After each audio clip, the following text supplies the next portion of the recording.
Just don't jump over the same side so you can all sort of see what we're doing here. So the top half guard position, so half guard, one of the great things about it is that you're already halfway to the back. One of the problems with it is they're always halfway to the back. Okay, so you need to be very cautious about back control. Okay, it faces down, I'm on top to start off with, from this position. Okay, from here, if I pass this,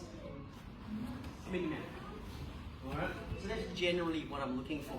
He knows that I'm looking for that, okay, so he's generally trying to prevent that from happening.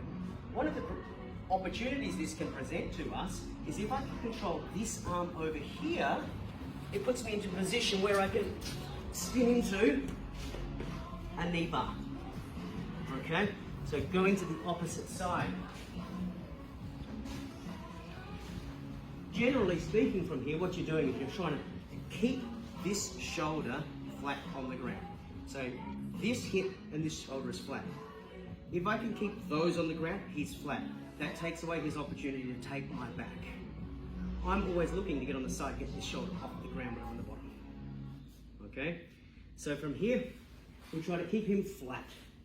Now, once his upper body's controlled, then I can start to raise my hips, use my foot to create a bit of space and pass through into here, and then we can start to move into the last positions, in side control position.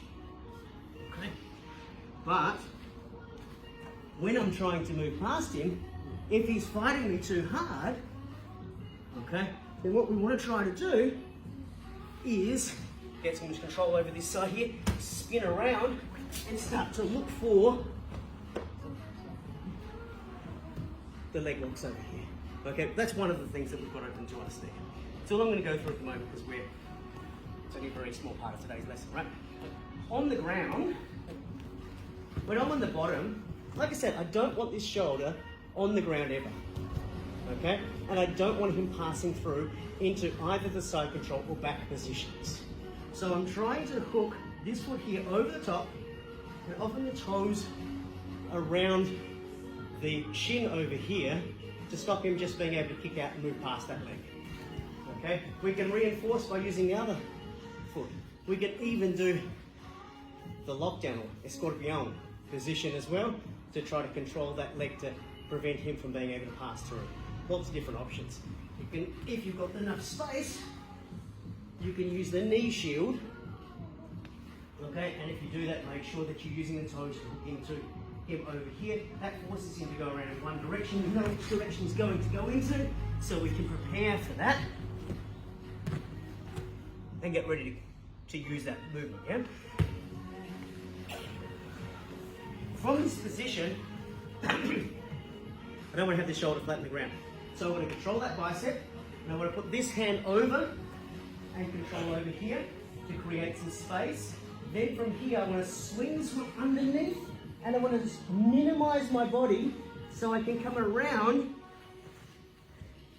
his arm, around his body. I've opened up my knee here to take his base away.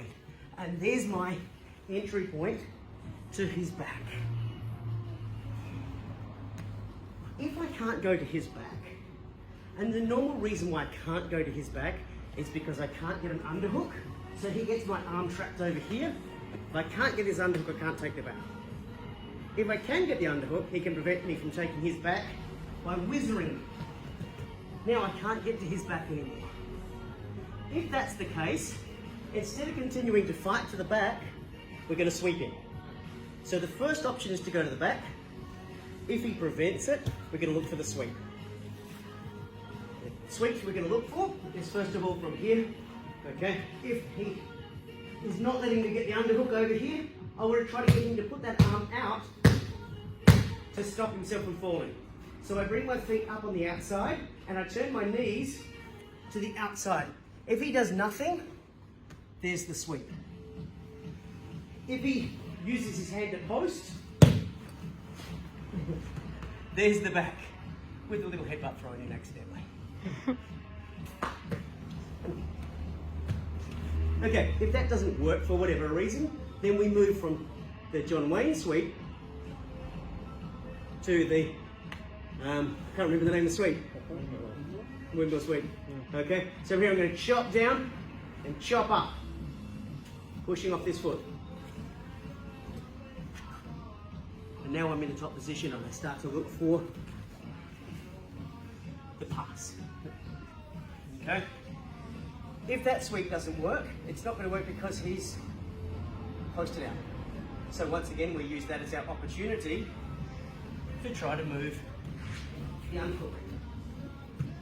So from here, gone this way, hasn't worked, his arm hasn't gone out, and I haven't been able to throw for whatever reason.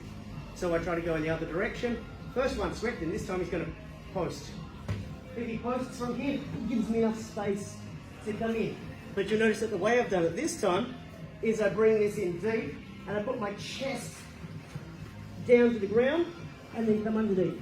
So I'm looking at the ground when I want to pass through to the back. If I get through to this position, I've got his back unless he whizzes me. If he whizzes me, from here I try to drive into him. I dive underneath, grab his shin, and sweep. Okay, and there's my top position. Got that? Yes. In the middle, we can look at some submissions to try to distract him, okay, and strikes as well. So from this position, we can start to use knees into the floating ribs. We can elbow from the top over here, okay?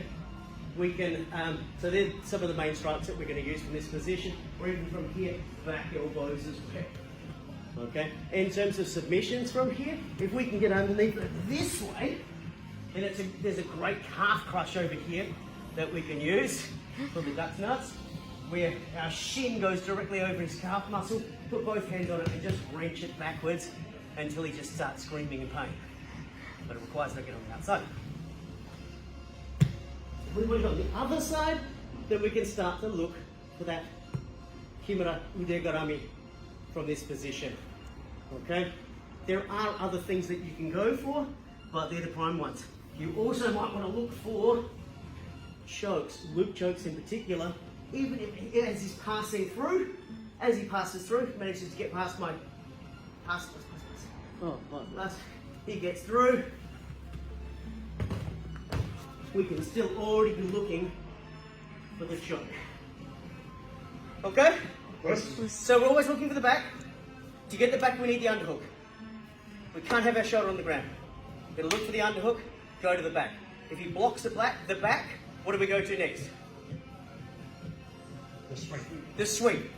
If he posts for the sweep, what do we do? Attack down. We go to the back. We can also attack the arm. That's another thing we can do. Yep. Okay, so we're always trying to move to that back if at all possible. Give it a try. Yes. Yes.